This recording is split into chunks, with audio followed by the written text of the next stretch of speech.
Good morning student. Shri Ratanlal Kanwarlal Patni Rajkiya Snatakottar Mahavidyalaya Kishangarh के YouTube channel CCE Raj Kishangarh पर आप सभी का स्वागत है। मैं महेंद्र कुमार वर्मा, सहायक आचार्य व्यावसायिक प्रशासन विभाग। स्टूडेंट्स, आज हम बीकॉम पार्ट सेकंड के बिजनेस मैनेजमेंट के पेपर सेकंड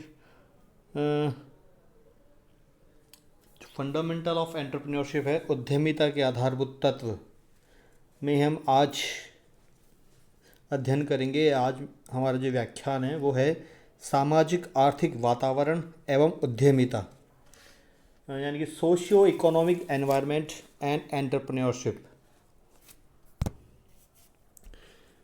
स्टूडेंट्स, सामाजिक आर्थिक वातावरण एवं उद्यमिता, इनको अगर हम समझें तो सर्वप्रथम हमें इनकी परिभाषाएं या इनका जो अर्थ है वो समझना पड़ेगा।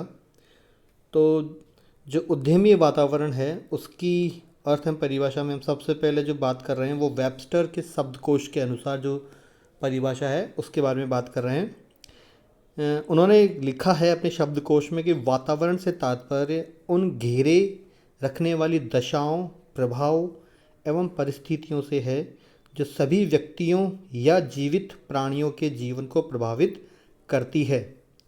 स्टूडेंट्स, इन्होंने जो लिखा है वो एक सामान्य शब्दों में हम बात कर सकते हैं कि जैसे इसमें हम बात करें व्यक्तियों के बारे में तो जैसे आप हैं, हम हैं, उन पर्टिकुलर जो इंडिविजुअल जो व्यक्ति हैं उनके आसपास की जो दशाएं हैं, जो वातावरण है, जो उन्हें उसके जीवन को डायरेक्ट या इनडायरेक्ट रूप में प्रभावित करती हैं, उन सभी दशाओं को या प्रभावों को या परिस्थितियों को हम वातावरण कहते हैं। सेकंड जो परिभाषा है वो है हेनरी गेल के अनुसार। उन्होंने वातावरण से मतलब समझाया है, इनका वातावरण का अर्थ लिखा है कि वातावरण से आशय उन समस्त बाह्य परिस्थितियों एवं प्रभावों से है जो लोगों के जीवन एवं विकास को प्रभावित करते हैं। यहाँ भी उन्होंने भी वही कहा कि समस्त बाहर की जो वातावरण है या परिस्थितियाँ हैं, ये जो प्रभाव है लोगों पर के जीवन को या जीवन के विकास को डायरेक्टली प्रभावित करते हैं, उन्हें उन्होंने वातावरण का नाम दिया है या उनको परिभाषित किया है। स्टूडेंट्स, वातावरण में उन गतिशील दशाओं, परिवर्तनों एवं घटकों को भी इंक्लूड किया जाता है जो किसी भी व्यक्ति को डायरेक्ट या इनडायरेक्ट रूप में प्रभावित करती है। इनमें बहुत सी बार ऐसे घटक भी होते हैं जो किसी व्यक्ति के नियंत्रण में नहीं होते, उस पर उनका डायरेक्ट कंट्रोल नहीं होता। अब जैसे आगे हम बात करें, वातावरण उन सभी बाह्य परिस्थितियाँ, दशाएं तथा प्रभावकारी घटकों से है जो किसी व्यक्ति, संस्था, कार्य प्रणाली, कार्य कुशलता, प्रभावशीलता को प्रभावित करते हैं तथा उनमें से किसी घटक पर उस व्यक्ति या संस्था का नियंत्रण नहीं होता। स्टूडेंट्स, देखिए आप बार बार इसमें जो वर्ड्स यूज़ हो रहे हैं वही है कि आसपास का जो वातावरण है या जो परिस्थितियां हैं जिस पर व्यक्ति का डायरेक्ट या इनडायरेक्ट रूप में कोई नियंत्रण नहीं होता। जैसे आप भी देखेंगे कि आपका जो आसपास का जो वातावरण है, जैसे कभी गर्मी होती है, कभी बारिश होती है, कभी धूप छाँव, उन सभी परिस्थितियों पर आपका कोई डायरेक्ट इन्वॉल्वमेंट या डायरेक्ट नियंत्रण नहीं होता। आपको उनके अनुसार ढलना पड़ता है या अपना जो कार्यक्रम है या अपना जो रूटीन है आपको उस वातावरण के अनुसार आपको ढालना पड़ता है। अब इसी में हम बात करें, ये तो हो गया सामान्य वातावरण। अब हम उद्यमी वातावरण की बात करेंगे क्योंकि हम जो ये पढ़ रहे हैं वो उद्यमिता के आधारभूत की जो चैप्टर है उसके अंतर्गत पढ़ रहे हैं। तो उद्यमी वातावरण से हम क्या समझते हैं? साधारण शब्दों में उद्यमी वातावरण वातावरण की उन गतिशील दशाओं, परिवर्तनों एवं घटकों से है जो उन भावी उद्यमियों के जन्म एवं विकास को प्रभावित करती हैं। उद्यमी वातावरण की उन गतिशील दशाएं, मतलब जब कोई एंटरप्रेन्योर किसी संभावित बाज़ार में प्रवेश करता है तो उस वहाँ की दशाएं क्या क्या हैं, उसमें क्या परिवर्तन हो रहे हैं, कौन कौन से घटक हैं जो उस उद्यमिता की उस बाज़ार में के जीवन को डिसाइड करते हैं कि वो उद्यमी उस वातावरण में कितने समय तक सरवाइव करेगा या उसका जो जीवन है उस वातावरण में या उस बाज़ार में कितना चलेगा या आगे बढ़ेगा। इसके अंदर बहुत से ऐसे दशाएं होती हैं जिसमें उनको उसका सामना करना पड़ता है। जो उद्यमी इन सभी दशाओं को सही तरीके से टैकल कर पाता है, उनके लिए प्लानिंग कर पाता है, उस प्लान का एग्जीक्यूशन कर पाता है और उन परिस्थितियों से प्रभावीपूर्ण तरीके से निपट पाता है, और तो वो एक अच्छा उद्यमी बन सकता है और अपने जो उसने उद्यम चालू किया है, स्टार्ट किया है, उसको वो आगे बढ़ा सकता है, उसके विकास में भी उसको गति मिल सकती है। अब हम बात करेंगे उद्यमी वातावरण की विशेषताएं क्या क्या होती हैं। सबसे पहला जो पॉइंट है वह जीवन का अभिन्न अंग। उद्यमी वातावरण प्रत्येक उद्यमी के जीवन का अभिन्न अंग होता है। जब तक जीवन है तब तक ये वातावरण से घिरा रहता है और उससे प्रभावित होता रहता है। स्टूडेंट्स, आपको जैसे आप हैं, हम हैं, इसमें भी आप कह सकते हैं कि जो वातावरण होता है वो हमारे जीवन का अभिन्न अंग है। जब तक हम इस पृथ्वी पर या इस धरातल पर हैं, हम उस वातावरण के अभिन्न अंग बनकर सर्वाइव करते हैं। वो वातावरण डायरेक्ट या इनडायरेक्ट रूप में अपने को प्रभावित करता है। ठीक उसी प्रकार जो उद्यमी वातावरण है, उसके अंतर्गत भी एक उद्यमी जब तक उस बाज़ार में रहता है, वह वातावरण जो उद्यमी वातावरण है उस उद्यमी को डायरेक्ट या इनडायरेक्ट रूप में प्रभावित करता है। इसलिए हम कह सकते हैं कि जो वातावरण है वो जीवन का अभिन्न अंग होता है। दूसरा है गतिशील वातावरण। उद्यमी वातावरण कभी भी स्थिर नहीं होता। स्टूडेंट्स, आपको पता है कि जब तक उद्यमी उस मार्केट में अपने उद्यम को लेकर कार्य करता रहेगा, तब तक उसे नित नए परिवर्तन करने पड़ेंगे, या जो परिवर्तन होते रहते हैं उसके अनुरूप अपने उद्यम को या अपने आप को परिवर्तित करना पड़ेगा। उन घटकों के अनुसार अपने को ढालना पड़ेगा अपने आप को, तभी वो उस वातावरण में सर्वाइव कर पाएगा। तीसरा है व्यापक वातावरण। उद्यमी वातावरण बहुत व्यापक होता है। ये आंतरिक एवं बाह्य दोनों प्रकार का होता है। मतलब ये इंटरनल और एक्सटर्नल दोनों प्रकार के हो सकते हैं, क्योंकि अब जो बिज़नेस होते हैं या जो नए एंटरप्रेन्योर आ रहे हैं वो बियॉन्ड द लिमिट्स काम करते हैं। उनका जो वातावरण है या उनका जो कार्य क्षेत्र है वो बहुत ही व्यापक होता है। आजकल के वातावरण में सामाजिक, आर्थिक, राजनीतिक, वैधानिक, तकनीकी आदि सभी प्रकार के वातावरण सम्मिलित होते हैं। अब एक लिमिटेशन जो है वो बहुत कम रह गई हैं। आपको अपने कार्य का जो क्षेत्र है वो लंबे रूप में या बहुत अधिक विस्तृत करना पड़ता है। अगला पॉइंट है भौगोलिक परिसीमा। प्रत्येक उद्यमी के कार्य क्षेत्र के अनुसार ही उसके वातावरण की एक भौगोलिक परिसीमा होती है, यानी कि एक अपन कह सकते हैं कि एक जोग्राफिकल जो उसकी लिमिट होती है वो भी होती है, मतलब हर उद्यमी की, क्योंकि उसे अपना जो व्यापार है वो किस, या जो अपना उद्यम है वो किस आधार पर उसने स्थापित किया है, ये बात उस पर डिसाइड करती है। जो व्यक्ति अत्यंत छोटा है, स्थानीय स्तर पर व्यवसाय करता है, उसे प्राय स्थानीय स्तर का बाह्य वातावरण ही प्रभावित करता है। लेकिन बहुत से जो एंटरप्रेन्योर होते हैं वो राष्ट्रीय व अंतर्राष्ट्रीय स्तर के रूप में अपना एंटरप्रेन्योर या एंटरप्रेन्योरल एक्टिविटीज़ करते हैं, तो उसे राष्ट्रीय व अंतर्राष्ट्रीय स्तर का जो वातावरण है वो प्रत्यक्ष या अप्रत्यक्ष रूप से प्रभावित करता है। लेकिन छोटे व्यवसायी को राष्ट्रीय व अंतर्राष्ट्रीय स्तर का वातावरण प्रभावित नहीं करता।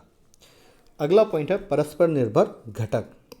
उद्यमी वातावरण के सभी घटक परस्पर रूप से एक दूसरे पर निर्भर होते हैं, अतः एक वर्ग के घटक का प्रभाव दूसरे वर्ग के घटकों पर अवश्य होता है।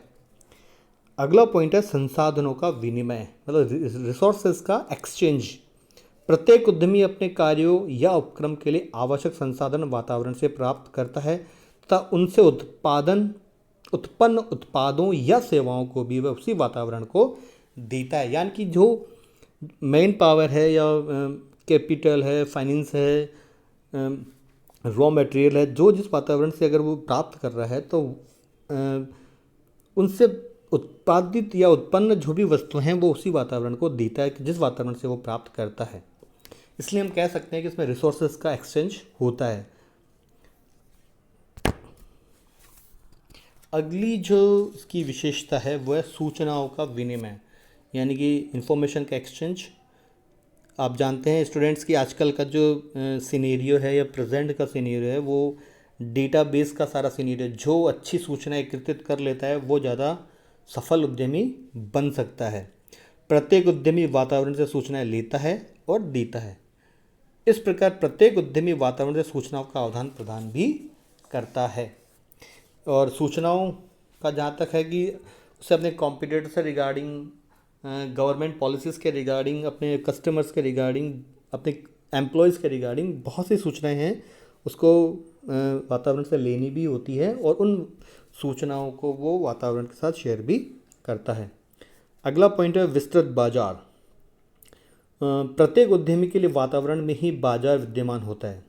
यह वहीं से संसाधन का कार्य करता है तथा तैयार उत्पादों ऑब्लिक सेवाओं को वहीं बेचता है।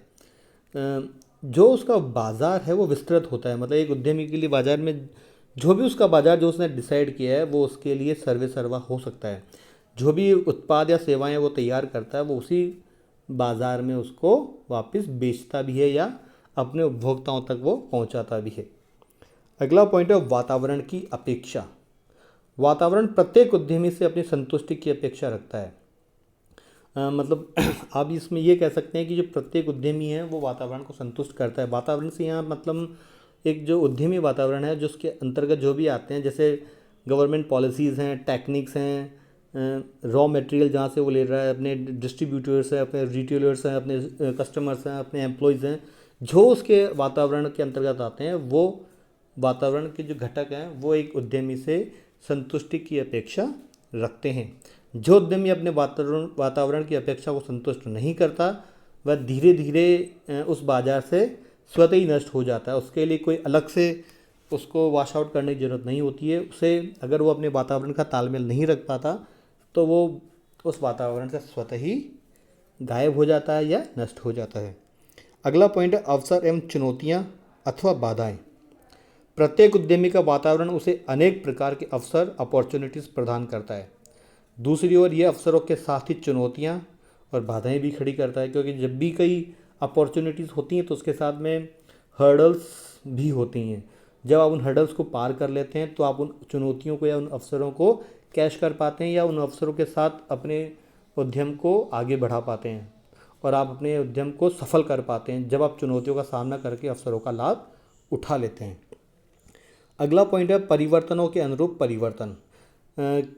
स्टूडेंट्स, किसी ने ठीक ही कहा कि मानव अच्छे वातावरण की उपज है, मतलब उद्यमी भी मानव ही है, अतः उसे उससे वातावरण के अनुरूप ही परिवर्तन भी करना होता है। जो उद्यमी ऐसा कर पाता है कि अपने परिवर्तन जो उसके वातावरण में होते हैं उस परिवर्तनों के अनुरूप वह अपने आप में या अपने कार्यक्षेत्र में परिवर्तन करता है तो वो ज़्यादा सफल हो सकता है।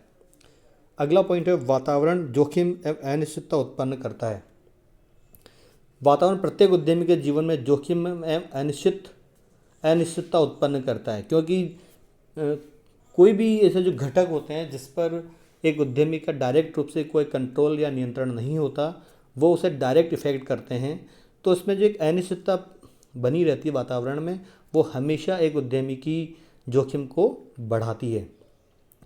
इसमें हम ये भी कह सकते हैं कि वातावरण में कोई भी छोटी या गंभीर घटना कभी भी किसी भी रूप में होती है तो वो एक उद्यमी को डायरेक्ट रूप से प्रभावित करती है। अगला जो हम इसमें अध्ययन कर रहे हैं वो है उद्यमी वातावरण एवं उसके संघटक यानी कि कंपोनेंट्स।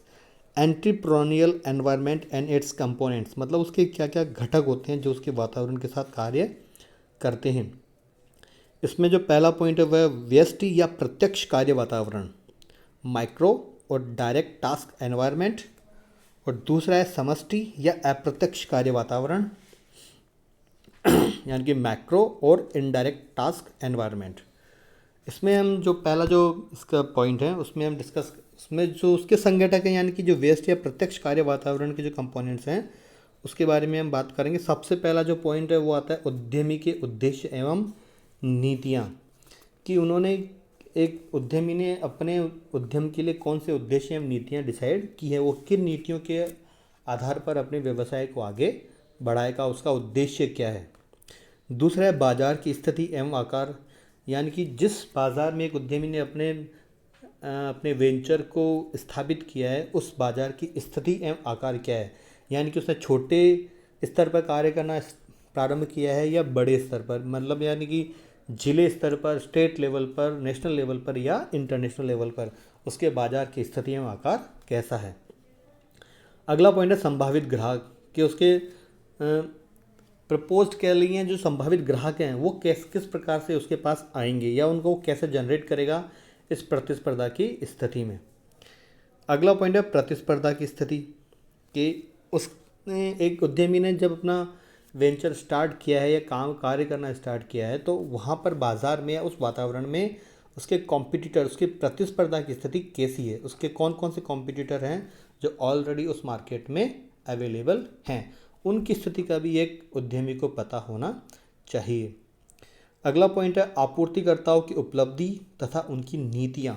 मतलब जो रॉ मटेरियल या जो रिसोर्सेज हैं जिनकी उपलब्धि एक उद्यमी को होगी, उनकी उपलब्धि किस आधार पर है, मतलब रॉ मटेरियल अगर किसी उद्यमी को चाहिए तो किस तरह से उसको उपलब्ध होगा, और जो उपलब्ध करने वाले जो आपूर्ति करते हैं उनकी नीतियाँ क्या हैं, वो उनकी कौन कौन सी पॉलिसीज़ हैं, उसके अकॉर्डिंग वो उसका रॉ मटेरियल सप्लाई करेंगी। तो इन सब की जानकारी एक उद्यमी को अपने उद्यम को शुरू करने से पहले, अपने वेंचर को स्टार्ट करने से पहले इन सभी की जानकारी उद्यमी को होनी चाहिए।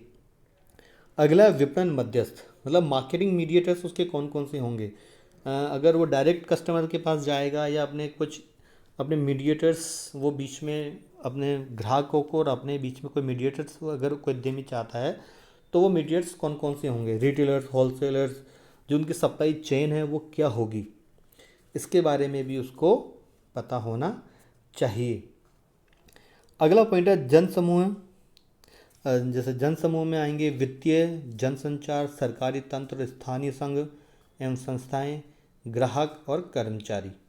ये जो जनसमूह हैं, जो एक एंटरप्रेन्योर जो होता है उससे डायरेक्ट इनसे वो काम लेता भी है, और इनको अपना जो तैयार माल है या अपना जो सर्विस है वो उनको प्रोवाइड भी कराता है। तो ये जो जन समूह है ये डायरेक्ट रूप से एक जो, या इस पर हम कह रहे हैं कि इसका कभी भी एक उद्यमी का कोई डायरेक्ट नियंत्रण भी नहीं होता। दूसरा जो इसका जो संगठक है, कंपोनेंट्स है उद्यमी वातावरण का, वो है समष्टि या अप्रत्यक्ष कार्य वातावरण, यानी कि मैक्रो, और इनडायरेक्ट टास्क एनवायरनमेंट। मतलब जो डायरेक्ट किसी भी उद्यमी के टच में नहीं रहता, उसके ऊपर उसका कोई कंट्रोल नहीं रहता। इसमें सबसे पहले जननांगी वातावरण एवं घटक, यानी कि जो पॉपुलेशन है वो किस तरह की पॉपुलेशन है। पॉपुलेशन का जो एक घटक है उसके ऊपर एक उद्यमी का कोई कंट्रोल नहीं होता। वो जो उस पॉपुलेशन को कंट्रोल पर डायरेक्ट, मतलब वो जो उसकी रेशो है पॉपुलेशन का, ज़्यादा है कम है, उसके ऊपर उसका डायरेक्ट नियंत्रण नहीं होता। दूसरा सामाजिक सांस्कृतिक वातावरण घटक, यानी कि जिस वातावरण में वो कार्य कर रहा है उसका सोशियो और कल्चर जो उसका एनवायरनमेंट है और उसके कंपोनेंट्स हैं वो कैसे हैं। तीसरा आर्थिक वातावरण एवं घटक, जो इकोनॉमिकल जो एनवायरनमेंट है वो कैसा है। प्राकृतिक एवं तकनीकी वातावरण के प्रकृति कैसी है और नई नई टेक्नोलॉजीज़ के क्या क्या आ रही हैं उस वातावरण में। राजनीतिक वातावरण, वैधानिक वातावरण एवं अंतर्राष्ट्रीय वातावरण, ये जो सब घटक हैं ये एक उद्यमी के, आप कह सकते हैं कि इनडायरेक्ट टास्क एनवायरनमेंट में आते हैं। मतलब इन पर अप्रत्यक्ष रूप से उसको कार्य करना पड़ता है, इनके ऊपर इसका कोई कंट्रोल नहीं होता। एक उद्यमी को इन सभी घटकों के बारे में अच्छी तरीके से समझ लेने के बाद, उनकी पूरी जानकारी लेने के बाद, उसको पूरा डेटाबेस तैयार करने के बाद ही कार्य करना चाहिए, क्योंकि ये जो घटक हैं ये एक उद्यमी के डायरेक्ट टच में या उनके डायरेक्ट कंट्रोल में नहीं होते। तो स्टूडेंट्स, आज के इस वीडियो में इतना ही। नेक्स्ट वीडियो में हम इसके आगे के टॉपिक के बारे में डिस्कस करेंगे, जो economic environment and it's components, जो उसके आगे के जो संगठन हैं आर्थिक वातावरण के, उसके बारे में हम डिस्कस करेंगे। हमारे चैनल के साथ बने रहिए और राजकीय स्नातकोत्तर महाविद्यालय किशनगढ़ के यूट्यूब चैनल को ज़्यादा से ज़्यादा लाइक एंड सब्सक्राइब कीजिए, ताकि नए जो वीडियोज़ आएँ जब भी अपलोड हों उसकी सूचना आप तक पहुंच जाए। Thank you.